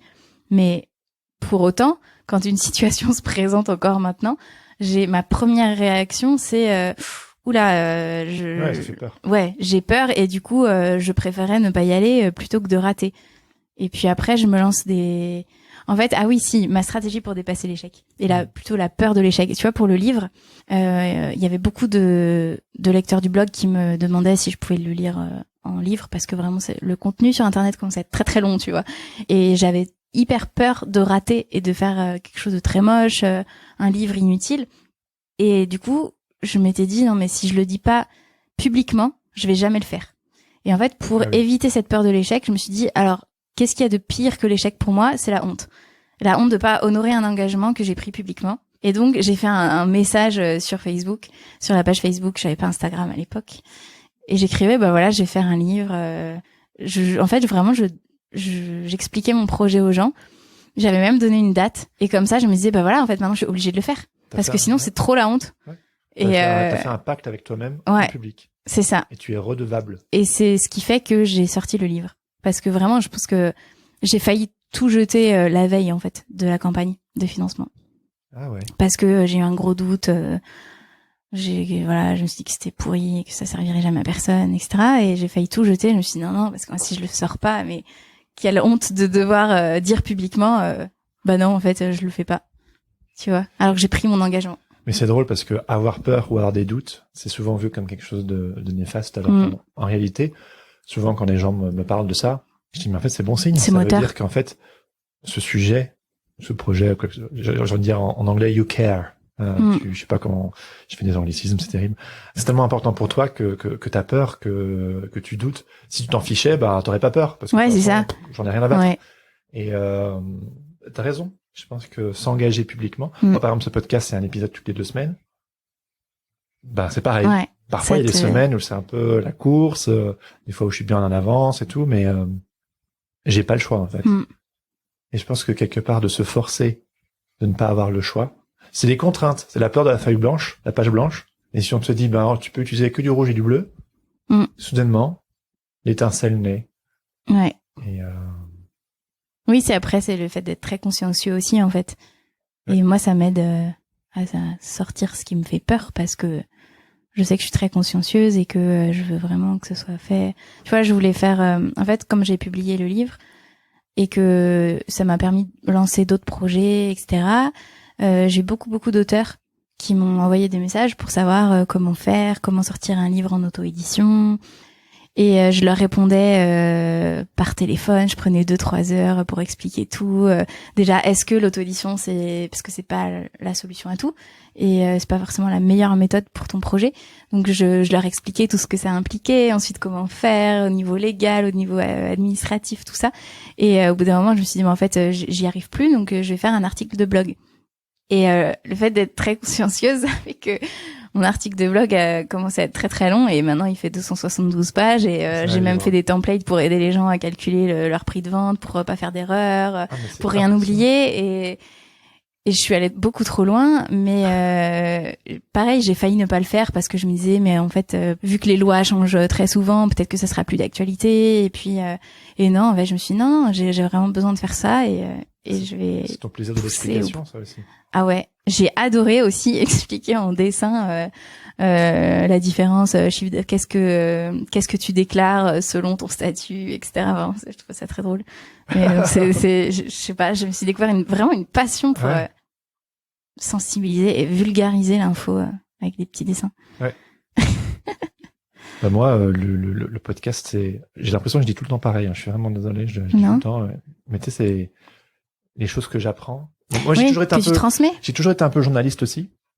Par le passé, il m'est arrivé de faire des interviews écrites pour un collectif d'artistes ou où j'étais toujours du genre un peu tiens, regarde ce documentaire, lis ce livre, écoute ce truc, tu vois. Et en fait, j'étais frustré. Évidemment, en quelque sorte, tu t'imposes à moitié quelque part. Du moins, c'est comme ça que je le percevais. Et je me dis, mais en fait, c'est super cool, ces trucs-là. Tu vois, ces choses. Mais en fait, c'était bon pour moi. C'était pas forcément bon pour quelqu'un d'autre. Donc, du coup, maintenant, je me dis que le podcast, j'enregistre les choses qui me paraissent intéressantes. Libre aux gens d'écouter ou pas. C'est ça. Tu donnes des informations. Après, est-ce que ça résonne en eux? Pas forcément, mais il y a forcément une personne où, ça fera écho et ça l'aidera. Il y a ce côté journaliste. Ouais. Tu vois, d'expliquer. Enfin, c'est même pas moi qui explique. Enfin, parfois oui, mais je donne la parole aux autres. C'est ce genre. Oui, mais en fait, la discussion fait que ça explique. Ouais. C'est ça. Ouais. Je suis passionné d'explication, c'est bizarre à dire. Mais... Non, mais je comprends très bien parce que on en parlait tout à l'heure aussi dans les dessins que tu fais toi et ce que je fais moi aussi. En fait, c'est l'idée qui prime. Alors toi, je sais que l'esthétique est beaucoup plus travaillée que moi. Je sais pas si ça fait pareil du coup pour toi, mais quand j'ai trouvé vraiment, je vais faire plein de croquis et quand j'ai trouvé vraiment la façon de transmettre l'idée et du coup j'ai l'idée du dessin. Eh ben, j'ai pas du tout envie de passer du temps à peaufiner les mains, tu vois, je sais pas faire les mains, j'arrive pas à faire les mains, c'est horrible. Et mais en fait, j'ai pas du tout je suis pas assez. Et c'est important d'accepter. Oui, alors après j'essaie de travailler quand même là-dessus pour améliorer les dessins parce que voilà. Non, oui. mais oui, mais après faut aussi accepter que c'est le message en premier pour moi. Ouais, mais si tu pousses quelque part le truc, c'est-à-dire j'aime pas dessiner des mains, tu peux pousser dans le sens où on sent que c'est totalement assumé et que c'est pas de la paresse, en fait. Tu vois, moi, je sais que mon dessin, je le déconstruis en ce moment. J'essaie de le dessiner de moins en moins net. J'utilise le lasso dans Photoshop. C'est la partie technique. Ouais. Alors moi, je maîtrise pas. Ouais, mais parce en fait, que moi, si je dessine, moi, si je dessine, sur là, une feuille blanche, tu vois. Ah ouais, d'accord. Je suis vraiment, je maîtrise pas du tout les logiciels en fait. Donc j'ai l'illustration numérique. En fait, je dessine en numérique comme je dessine sur mon papier. Je fais mes contours, je dessine le trait et puis je colorie, tu vois. Ouais, moi, c'est sûrement mon passé de graphiste qui ressurgit, mais en fait, c'est juste que moi, je suis attiré personnellement par l'illustration qui déborde, qui est un peu moi j'adore ça justement dans ton style. Mais pourtant, il déborde pas tant que ça, mon style. Tu vois ce que je veux dire? Ben si, au niveau des couleurs. Et je l'assume de plus en plus, je crois. Ah ouais, moi j'adore. Non, là, je l'assume, je veux dire, je veux continuer à pousser ça, justement. Pourtant, j'ai un rapport à la couleur très compliqué. Ah ouais? J'étais très, très complexé par la couleur pendant très longtemps. Et en ce moment, j'aime bien faire des trucs fluo. J'aime bien y aller, j'ai pas encore beaucoup pu les montrer, mais ces derniers temps, je me dis, allez, je vais mettre des couleurs qui pètent, tu vois. Ouais. Et en fait, ça me fait kiffer. Et j'ai l'impression, ah ouais, c'est un peu, bon, je m'habille pas encore en fluo, tu vois. Moi, je fais beaucoup de noir et blanc. Ouais. Et nuances de gris, et une touche de couleur, tu vois, mais c'est très, en fait, c'est très sobre. Efficace. Je sais pas si c'est efficace, mais en tout cas, c'est très simple. Ouais. Non, mais je pense que c'est vraiment, comme tu dis, c'est une sorte d'équilibre entre l'efficacité du message et une esthétique qui est accessible. Parce que c'est important, je crois, pour notre public, enfin, en tant que professionnel de l'image, de montrer à notre client ou à notre audience que on se fout pas de leur gueule. Enfin, c'est genre, on veut continuer à évoluer. Techniquement aussi. Mais ça veut pas dire qu'on est obligé, de nouveau, on n'est pas obligé de faire ce qui est attendu de nous. Par exemple, t'es pas obligé de dessiner des mains parfaitement. Si ça t'ennuie à mourir, tu dessines pas des mains parfaitement. Mais moi, je suis pareil. Genre, au plus le temps avance, au plus je les dessine de manière grossière. Et en fait, au plus il y a d'énergie, en fait. Parce que on sent que je suis pas là en train de m'appliquer. En fait, ça fait presque, tu sais, quand quelqu'un t'as en face de toi, quelqu'un qui, il en fait trop.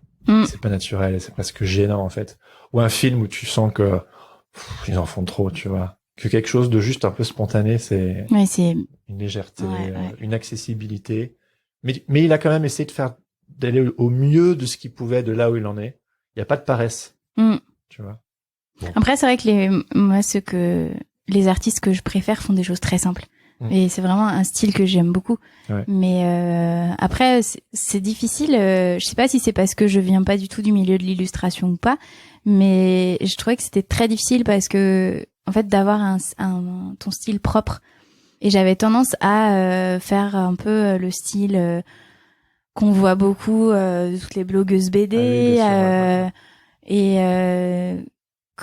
en fait le travail que je suivais sur internet ou j'ai fait une école d'illustration à distance, en fait, enfin c'est une formation, c'est pas une école diplômante, mais voilà, j'ai essayé de travailler un style parce que je pensais qu'il fallait que je dessine comme ça pour que ça plaise, et je me suis un peu perdue et hop, je suis revenue je suis toujours en train de définir, je pense, un style assez naïf mais simple qui moi me va bien, mais c'est dur d'avoir ton propre style, en fait, c'est de l'assumer, de pas faire comme tout le monde. En même temps, je pense que si tu fais comme tout le monde, tu ressors pas du lot. Et oui, c'est toujours cette fameuse quête de soi. En fait, à un moment donné, ce qui est sous le papier sera vraiment le reflet. Mais il y a beaucoup de gens qui attendent ce moment pour montrer, mais en fait, ça n'arrive jamais parce que c'est en faisant, c'est en faisant naïvement, en se vautrant, en recommençant, en faisant des erreurs, qu'on arrive à décroter le machin, et qu'on en arrive à en fait, ça, c'est moi. Il y a plein de gens qui disent, ah non, moi, je montre pas tant que c'est pas parfait. C'est ça, moi, je pensais qu'il fallait que la proportion soit parfaite. J'aime beaucoup le travail, quand j'étais un peu plus jeune, je suivais les tout premiers blogs BD, ceux de Margot Motin, et j'adore ce qu'elles font, mais elles le font tellement bien que c'est leur style à elles. Bah oui, c'est ça. Et que moi, c'est pas du tout le mien. Et mais je me disais, il faut que mes personnages soient comme ça, il faut que la proportion soit comme ça. Non, c'est du Margot et Motin. En fait, non. Oui, c'est ça. Mais j'ai mis du temps à comprendre ça. Ouais. C'est bête, hein. Bah, en fait, c'est bête, mais c'est pas du tout bête. Enfin, c'est dur, C'est d'une simplicité totale et pourtant pour seuls les vrais savent, tu vois. Genre, Ouais. ceux qui vont sur le chemin de l'expérimentation et que quand tu te vautres, tu te relèves, tu recommences. Puis c'est dommage d'essayer de faire comme elle en moins bien. Tu vois. Oui. C'est ça. En fait, c'est là. Mais c'est ça. Je me suis dit ça un jour. Je me suis dit ça. Pourquoi je fais ça? Parce que j'arriverai que à le faire moins bien. Et bon. Ben, au début, c'est normal aucun intérêt de copier pour progresser. C'est vraiment un tabou que j'ai aussi envie parfois d'adresser. C'est genre, en fait, au début, c'est normal. T'as des influences, t'as des choses qui t'ont marqué. Et en fait, tu passes à travers ça, tu essaies, tu recopies, tu apprends. À l'époque, les apprentis des peintres, ils faisaient les peintures de leur maître, en fait, pour apprendre le métier. Et puis après, tu te sépares de ton maître et tu vas sur ton chemin. C'est ça. Après, j'ai fait ça aussi. Moi, j'ai dessiné Astérix quand j'étais petite. Bah ouais, tout à fait. En fait, t'apprends à dessiner comme ça, en copiant des choses. Et il y a aussi beaucoup de gens qui, du coup, n'osent pas parce que on va sentir que c'est trop copié. Mais oui, mais sois indulgent avec toi-même, permets-toi d'essayer. Et à un moment donné, tu te détacheras. Bien évidemment, si tu vends des trucs... Oui, voilà, c'est ça. Bon, là, à un moment tu donné, vas Astérix si tu le vends, non. Mais par contre, t'as le droit tu commences à dessiner et t'adores Astérix et tu dessines Astérix, ouais. C'est bien. Donc maintenant, je crois qu'aujourd'hui, Astérix, c'est un peu daté. Ouais, bon. C'était mon époque. Oui, non, mais pareil. Non, c'était même pas mon époque, mais c'était, pareil. On les avait tous, quoi. J'aimerais juste te poser pour terminer une toute dernière question. Une fois qu'on se rend compte de nos spécificités, comment comment investir en soi et transformer ces spécificités en richesse avec guillemets. Oh, elle est pas simple, ta dernière question. C'est vraiment un long cheminement, en fait. Ouais. Ça se fait pas... Moi, ça s'est fait en accumulant beaucoup d'informations. Ouais. Je pense que c'est propre à chacun. Après, pour la particularité qui nous correspond, c'est assez récurrent. Le besoin d'information, besoin de vraiment comprendre comment ça fonctionne. Moi, j'avais besoin de regarder les études scientifiques, de lire tout ça, et ensuite d'intégrer à partir du moment où tu le considères comme un trait de caractéristique, comme je sais pas, j'ai les yeux verts, c'est que ça va, c'est que c'est intégré, et c'est derrière que ça se transforme un peu tout seul en richesse. Je sais pas si c'est un bon conseil de dire ça, mais c'est vraiment, ça se fera pas en 10 jours, hein. C'est pas, tu te poses la question, tu vas passer un test, on t'explique comment tu fonctionnes et tout va mieux du jour au lendemain, c'est génial. C'est vraiment prendre le temps d'avoir de l'information, de réfléchir, de douter, de prendre soin de toi, de faire ton propre cheminement par rapport à ça, de le dire ou de le garder pour toi. Ouais. Et puis de donner, j'imagine. Enfin, pas forcément l'info, mais... Moi, ça m'aide de transmettre. De transmettre, ouais. Mais je sais qu'il y a des gens, de le garder en petit jardin secret, c'est ce qui les aide. Donc, c'est vraiment très personnel. Fleurir, du coup. Ouais. Ah bah oui. Parce qu'avant, il était laissé à l'abandon. Du coup, vu qu'il fleurit, ce qui en ressortira sera forcément bon, j'imagine. Ouais, j'espère. Ok. Ouais. Cool. Bon, je pense qu'on pourrait encore parler pendant 2 heures. On a parlé combien de temps là? 1h30. Oh là là, je suis désolée. Non, c'est très bien. C'est jusque là le maximum. L'épisode le plus long. Ouais. Mais je le savais. Enfin, je veux dire, c'est un sujet infini. Ben Chloé, je te remercie beaucoup. Ben merci à toi. Hein. C'était vraiment. Merci pour ton très temps. Riche. Yes. Et puis au plaisir la prochaine fois que tu passes à Paris. Avec plaisir. Allez, ciao. Merci.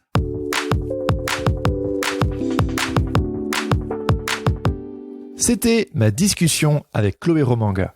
Un très grand merci à elle d'avoir accepté de prendre le temps de discuter avec moi lors de son dernier passage à Paris. Cette conversation m'a fait un bien fou et j'espère qu'il en a été de même pour vous.